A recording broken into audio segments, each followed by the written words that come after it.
मित्रों, पुनः एक बार फिर मैं आप लोगों के सामने उपस्थित हूँ। अभी इसके पहले मैंने इंडेफिनिट टाइप के सेंटेंसेस के अनुवाद के विषय में मैंने एक वीडियो डाला था। आशा है कि आप लोगों को इसका लाभ मिला होगा। और आज मैं इसके दूसरे टाइप को बताने जा रहा हूँ। इसको ध्यान से समझिए।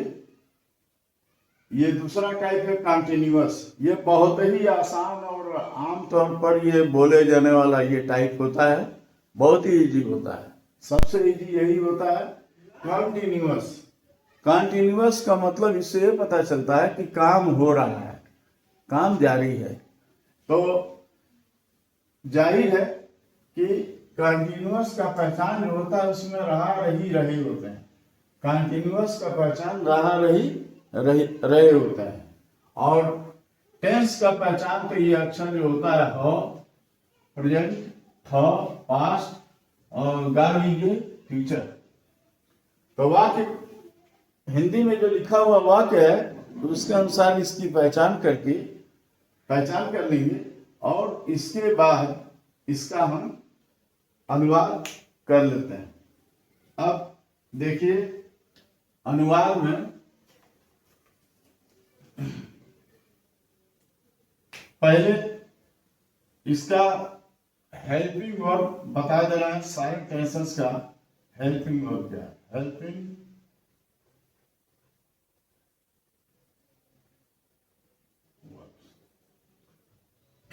इसमें प्रेजेंट कंटिन्यूअस का हेल्पिंग वर्ब होता है इज, एम और आर।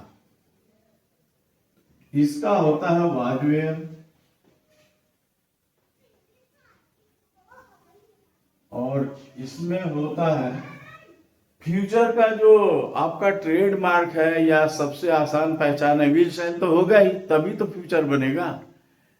इंडेफिनिट में सिर्फ विल और शैल लगता था, लेकिन कंटिन्यूअस में विल के साथ बी जरूर लगेगा।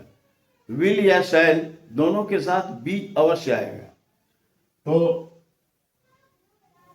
यह हो जाएगा विल बी और शैल बी। और विल और शैल का प्रयोग उसी तरह से होता है। शैल जो है आई और वी के साथ, और बाकी के साथ विल और बी। यही ध्यान देना है। अब देखिए, सबका हेल्पिंग वर्ब मैंने लिख दिया। अब ये अनुवाद के नियम।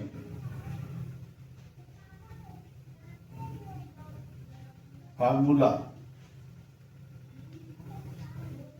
सब्जेक्ट तो सब सारे टेंस जो सबसे पहले आता है। तो पहले हो जाएगा सब्जेक्ट, उसके बाद से इज, एम या आर में से कोई एक। हेल्पिंग वर्ब तीन है, तीनों में से कोई एक सब्जेक्ट के अनुसार। अगर सब्जेक्ट एक वचन है तो इज लगेगा, आई है तो एम लगेगा, और यू और बहुवचन के साथ आर आता है। क्लियर? इसके बाद से वर्ब में आईएनजी। ध्यान दीजिएगा, इंडेफिनिट में सिर्फ वर्ब का फर्स्ट फॉर्म या सेकंड फॉर्म होता है। इसमें वर्ब में आईएनजी। कंटिन्यूअस का मतलब कि आईएनजी, इंग्लिश में आईएनजी, हिंदी में रहा रही रहे। यही इसका पहचान है। और इसके बाद से other words, others. Past continuous में बस इज या मार्क या वाज है, सब्जेक्ट प्लस वाज या वर में से कोई, फिर प्लस वर में आईएनजी। वी आईएनजी लिखे हैं। वी का मतलब कि वर्ब का बेस फॉर्म, मेन वर्ब, और प्लस आईएनजी। बेस फॉर्म में आईएनजी लगता है, और प्लस अदर्स। बाकी जो है सेंटेंस में जो भी दिया गया होगा, बाकी सब चीजों को बाद में लिखा जाता है। इसके बाद से फ्यूचर। फ्यूचर का subject plus helping verb will be या शैल बी, विल बी या शैल बी। ध्यान दीजिएगा कॉन्टिन्यूअस में ही खाली बी आता है विल और शैल के बाद, प्लस वर्ब में आईएनजी। कॉन्टिन्यूअस है तो आईएनजी जरूर आएगा, प्लस अदर वर्ड्स। ये हो गया नियम। अब इसके बाद इनका अनुवाद देखिए कैसे हो रहा है। पहला सेंटेंस वह जा रहा है, क्या होगा? वह जा रहा है। तो पहले तो वह की अंग्रेजी ही के साथ हेल्पिंग वर्ब इज, बस ये यहां से यहां तक हो गया। इसके बाद से वर्ब में आईएनजी।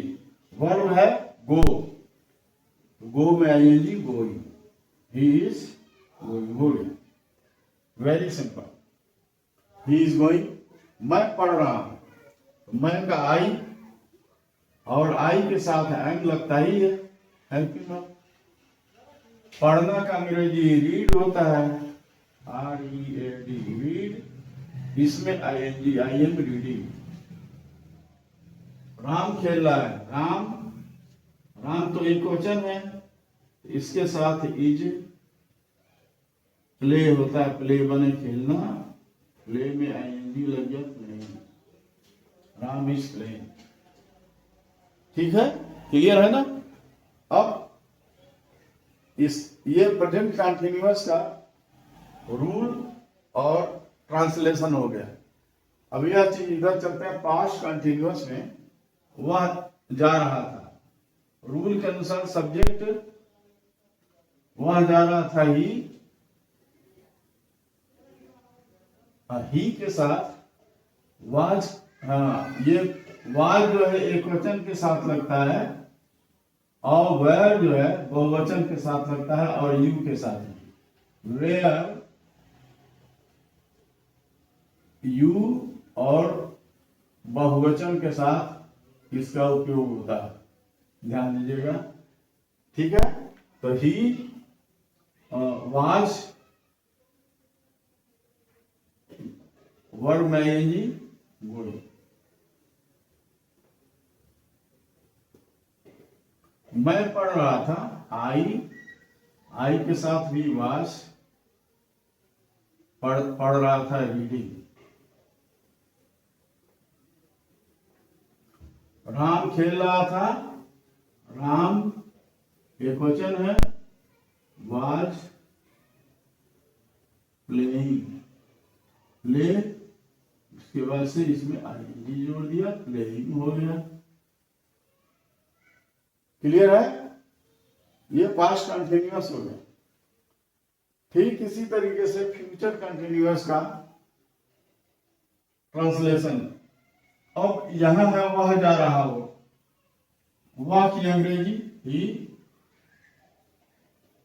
ही है, तो ही के साथ आई और वी के साथ शैल लगता है, लेकिन ही के साथ विल, और बी भी लगेगा क्योंकि ये कंटिन्यूअस है। ही विल बी गोइंग, जा रहा होगा तो गो में आईएनजी लगा देंगे, तो आईएनजी का मतलब रहा होता है। ही विल बी गोइंग, वह जा रहा होगा। इसके बाद मैं पढ़ रहा हूँ, तो आई के साथ शैल लगता है, आई शैल बी रीडिंग। फिर राम खेल रहा होगा, राम खेल रहा का होगा राम चूंकि विल और शैल में से कौन लगना है, तो ये क्लियर है कि आई और वी के साथ ही लगना है, तो बाकी कुछ भी होगा विल आएगा। Ram will be playing.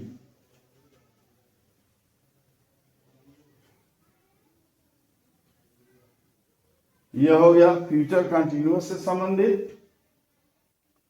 मुझे आशा है कि आप लोगों को ये वीडियो पसंद आया होगा, आप लोगों को ट्रांसलेशन के नियम समझ में आए होंगे। और यदि कहीं कोई दिक्कत हो तो आप कमेंट बॉक्स में इसको हमें कमेंट कर सकते हैं कि सर इसको और अच्छी तरह से बताइए, चाहे एक बार फिर बताइए, तो मैं वैसा करूँगा। और आप लोगों से आग्रह है कि इस वीडियो को लाइक करें और सब्सक्राइब करें। आप लोग चाहें तो इसका स्क्रीनशॉट ले सकते हैं या नोट कर सकते हैं। Thank you.